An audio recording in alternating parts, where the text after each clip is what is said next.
Hello friends, நீங்கள் பார்க்குறது talk special channel. இன்றைக்கி இருக்கிற உலகத்தில் நம்ம எங்கே வேணாலும் போகலாம் வரலாம். எந்த ஒரு புது கண்ட்ரிக்கு வேணாலும் நம்ம சுதந்திரமாக போகலாம் வரலாம். நம்மளுக்கு அந்த ரைட்ஸ் இருக்குது. ஆனால் சில கண்ட்ரீஸில் ஒரு சில இடத்தெல்லாம் ரொம்ப செக்யூர் அண்ட் சீக்ரெட்டாக வச்சுருக்காங்க. கரெக்டான பர்மிஷன் இருக்கிறவங்கள மட்டும்தான் அலோவ் பண்ணுவாங்க. நம்மள மாதிரி சாதாரண ஆளுங்கள்லாம் அந்த இடத்துக்கு போகணும்னு நினச்சி கூட பார்க்கக்கூடாது.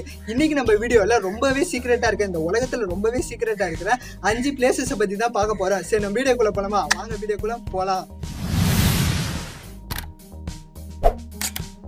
நம்ம பார்க்க போகிற ஃபர்ஸ்ட் பிளேஸ் அட்லாண்டாவில் இருக்கிற கொக்கோ கோலா வால்ட். கொக்கோ கோலாவோட ரெசிபி தான் இந்த உலகத்திலே சூப்பரான ரெசிபின்னு சொல்லலாம். அதனால என்னவோ இந்த ரெசிபியை ரொம்ப சீக்ரெட்டாக பாதுகாக்கிறாங்க. ஒரு பெரிய செக்யூரிட்டி வால்ட்டில் ரொம்பவே சீக்ரெட்டாக பாதுகாக்கிறாங்க. ஃபர்ஸ்ட் கொக்கோ கோலாவை 1886 ஜான் பெம்பர்டன் ஒருத்தர் உருவாக்குனாரு. அப்போலேருந்து இந்த ரெசிபி ரொம்பவே சீக்ரெட்டாக பாதுகாத்துட்டு வந்தாங்க. அதுக்கப்புறம் 1920 இந்த சீக்ரெட் ரெசிபியை ஒரு சாஃப்ட் ட்ரிங்க் கம்பெனி வாங்கி நியூயார்க்கில் இருக்கிற ஒரு பேங்க்ல ரொம்ப சீக்ரெட்டாக வச்சிருந்தாங்க. 1925 நியூயார்க் பேங்க்ல இருந்து அட்லாண்டாவில் இருக்கிற ட்ரஸ்ட் கம்பெனி இந்த சீக்ரெட் ரெசிபியை மாத்துறாங்க. 2011 இருந்து இப்போ வரைக்கும் இந்த கொக்கோ கோலாவோட சீக்ரெட் ரெசிபியை அட்லாண்டாவில் இருக்கிற ஒரு மியூசியம்ல ரொம்ப சீக்ரெட்டா வச்சிருக்காங்க. நம்மள மாதிரி சாதாரண ஆளுங்கெல்லாம் போக முடியாது. கொக்கோ கோலாவோட மெயின் ஆளுங்க மட்டும்தான் இந்த ரெசிபியை பார்க்க முடியும். அடுத்து நம்ம பார்க்க போற 2வது பிளேஸ் பிரேசில்ல இருக்கிற ஸ்னேக் ஐலாண்ட். பிரேசில்ல இருக்கிற சாப்பால் பீச்ல இருந்து சுமார் 90 மைல் டிஸ்டன்ஸ்ல தான் இந்த ஸ்னேக் ஐலாண்ட் இருக்கு. இந்த ஸ்னேக் ஐலாண்ட்ல உலகத்துல இருக்கிற ரொம்ப விஷமான பாம்புகள் இருக்கிறதால இந்த ஸ்னேக் ஐலாண்ட பிரேசில் கவர்மெண்ட் ரொம்ப சீக்ரெட்டா வச்சிருக்காங்க. அது மட்டும் இல்லாம எந்த ஒரு பீப்புளையும் இந்த ஸ்னேக் ஐலாண்டுக்குள்ள உள்ள மாட்டாங்க. இந்த ஐலாண்ட்ல கோல்டன் லேண்ட்சைடு வைப்பர்னு ஒரு பாம்பினை இருக்கு. சுமார் 2000 இருந்து 4000 வரையும் இந்த பாம்பினங்க இந்த ஐலாண்ட்ல வாழுது. இந்த ஐலாண்ட்ல ஒவ்வொரு 10 ஸ்கொயர் ஃபீட்டுக்கும் நீங்க ஒரு 5 பாம்புங்களை பார்ப்பீங்க. அதனாலே இந்த ஐலாண்டுக்கு யாரும் போறது இல்ல. பொதுவா பாம்பை பத்தி ரிசர்ச் பண்ற சயின்டிஸ்ட் இவங்க தான் இந்த ஐலாண்டுக்கு போவாங்க.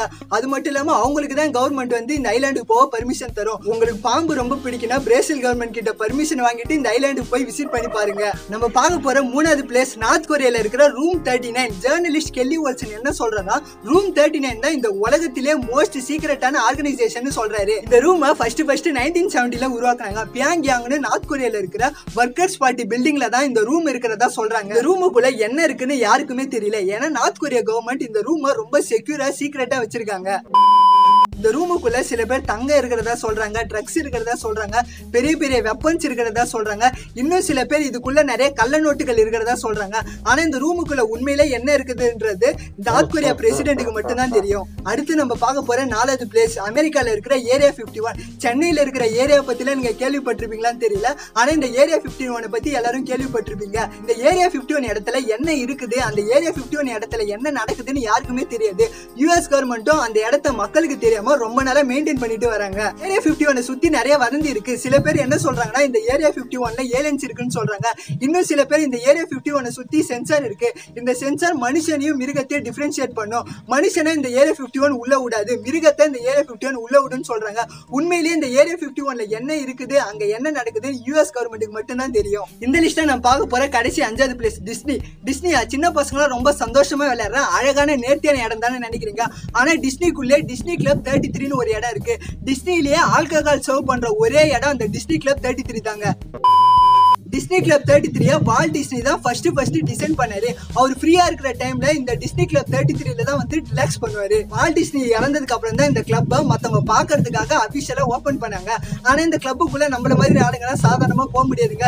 நிறைய காசு வச்சிருக்கவங்களால மட்டும்தான் இந்த கிளப்புக்குள்ள போக முடியும். ஆமாங்க, இந்த கிளப்புக்குள்ள நீங்க போகணும்னா $1,00,000 கட்டணும். இந்திய மதிப்புல பாத்தீங்கன்னா சுமார் 76,31,800 கட்டணும். அது மட்டும் இல்லாம ஒன்ஸ் நீங்க ஜாயின் ஆயிட்டு மெம்பர்ஷிப் வாங்கிட்டீங்கன்னா வருஷம் $30,000 கட்டணும். நீங்க என்ன நினைக்கிறீங்கன்னு எனக்கு தெரியுது. 76 லட்சம் கட்டி இந்த கிளப்ல மெம்பர்ஷிப் ஆகிறதுக்கு பதிலா நம்மளே ஒரு கிளப்பை திறந்துட்டு போகலாம்னு நீங்க நினைக்கிறது எனக்கு தெரியுது. நானா இருந்தாலும் அதாங்க பண்ணிருப்பேன். இந்த வீடியோல நீங்க பார்த்த 5 சீக்ரெட்டான பிளேசஸ் உங்களுக்கு ரொம்ப பிடிச்சிருக்குன்னு நான் நினைக்கிறேன். இந்த வீடியோக்கு கிடைக்கிற ரெஸ்பான்ஸை வச்சுதான் நான் பார்ட் 2 மேக் பண்ணலான்னு இருக்கேன். உங்களுக்கு பார்ட் 2 வேணும்னா இந்த வீடியோவை உங்க ஃப்ரெண்ட்ஸ் நிறைய பேருக்கு ஷேர் பண்ணுங்க. இந்த வீடியோ பிடிச்சிருந்தா லைக் பண்ணுங்க. இந்த வீடியோவை உங்க ஃப்ரெண்ட்ஸ் நிறைய பேருக்கு ஷேர் பண்ணுங்க. நான் பேசுற வீடியோ உங்களுக்கு ரொம்ப பிடிச்சிருந்தா கண்டிப்பா சப்ஸ்கிரைப் பண்ணுங்க. மீண்டும் ஒரு வித்தியாசமான வீடியோல நான் சந்திக்கிறேன். Bye friends.